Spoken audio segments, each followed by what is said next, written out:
बघा काय करायचंय. पहिल्यांदा तुम्हाला सांगितलं की इथं दिलेलं आहे काय पहिला सांगा. जी रक्कम आपण बँकेत जमा करतो किंवा ठेवतो त्याला आपण काय म्हणलंय प्रिन्सिपल. मग आपल्याला विचारलंय कशावर, ह्याच्यावर विचारलेलं आहे म्हणजे ही प्रिन्सिपल असते. काय झालं हे पी किती आलं 20,000 आहे. किती आहे 20,000 आहे. बरोबर आहे. मग आपल्याला त्यांनी दोन गोष्टी विचारल्या. रेट दिलाय त्यांनी 8%.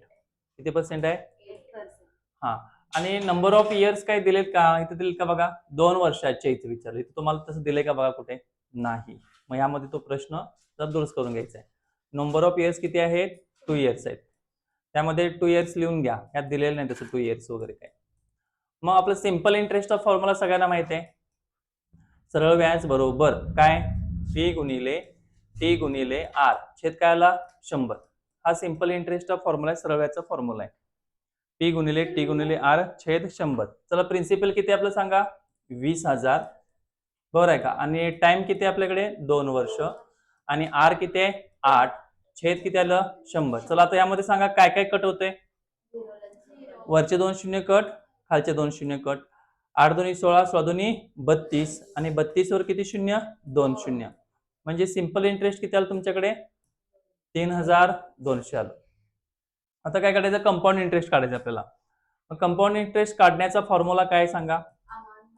Amount minus principal. मग चला अमाऊंटचा फॉर्म्युला काय आपला पी इन द ब्रॅकेट हा आर अपॉन 100 आणि इथं परत काय येतं एन आणि इथं परत काय आलं पी आलं. डबल पी येते बघा इथं का, कारण ह्याचा फॉर्म्युला इथं वापरला. हे मायनस काय तसं लक्षात येते का. फॉर्म्युला आपण त्या फॉर्म्युलानुसार आपण चाललेलो आहे. चला तर पी किती ठेवायचं आपल्याला सांगा.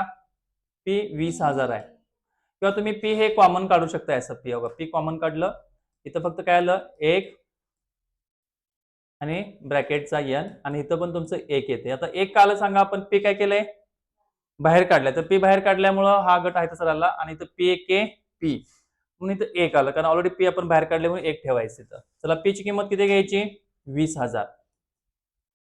पीची किंमत किती घ्यायची 20,000. आतमध्ये काय राहिलं 1 अधिक रेट किती आपला 8.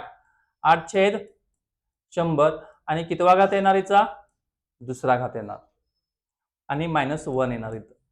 चला पुढे घ्या 20,000 काय बघा 100 मध्ये 8 मिळवा 108. 108 किती वेळा घ्यायचं 2 वेळा येणार. 108 108 2 वेळा येणार आणि 100 पण किती वेळा येणार 2 वेळा आणि वजा 1 आलं इथं. किती आलं सांगा वजा 1 आलं. तुम्ही ह्याला डायरेक्ट कॅल्क्युलेशन करून 108चा वर्ग आणि 100चा वर्ग करून हे त्यामधनं 1 मायनस करू शकताय किंवा 20,000 परत त्याला काय करू शकताय गुणू शकताय आणि परत 20,000 म्हणजे परत 30 स्टेप आली आपली. चला 108 गुणिले 108 सांगा मला किती येते. 8 64. मी ह्याच्यात देत नाही 8 1 8 का ह्याच्यात दिलं नाही सांगा 0 म्हणून. परत 1 0 वाढला हा. परत वाढतो किती 0 2 0 आणि 108 1 108. बघा तुमचं किती आलं म्हटलं आन्सर 64 आणि हे 16. बरोबर आहे. मग 20,000 आहे तसं घेतलं आपण आणि आतमध्ये किती आलं 11,764. खाली 10,000 येते बघा. हे किती येते 10,000 वजा 1. तर आता हे जे तिरकस गुणाकार करून घ्यायचं 10,000 1 10,000.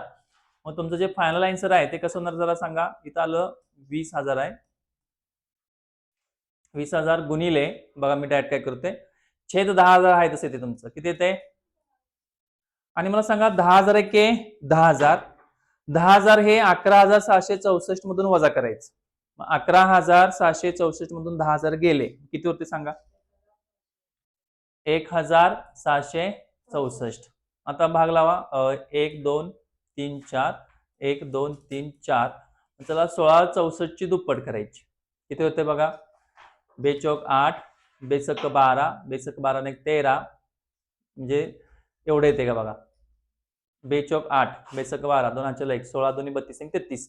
म्हणजे तुमचं कंपाऊंड इंटरेस्ट एवढा आलाय. तर ह्यातला जो डिफरन्स आहे तो काढायचा. आपल्या दोघांची वजाबाकी करायची. डिफरन्स कसा येणार फरक बरोबर काय करायचं 3,328 वजा काय करायचं 3,200 वजा करायचं. मग तुमची वजाबाकी किती आली बघा 128 आलं. फायनल आन्सर तुमचं किती आलं 128. डिफरन्स. आता हे कुठलं इंटरेस्ट आहे सिंपल इंटरेस्ट आणि हे कुठलं इंटरेस्ट आहे कंपाऊंड इंटरेस्ट. या दोघांची वजाबाकी किती आली आपली 128.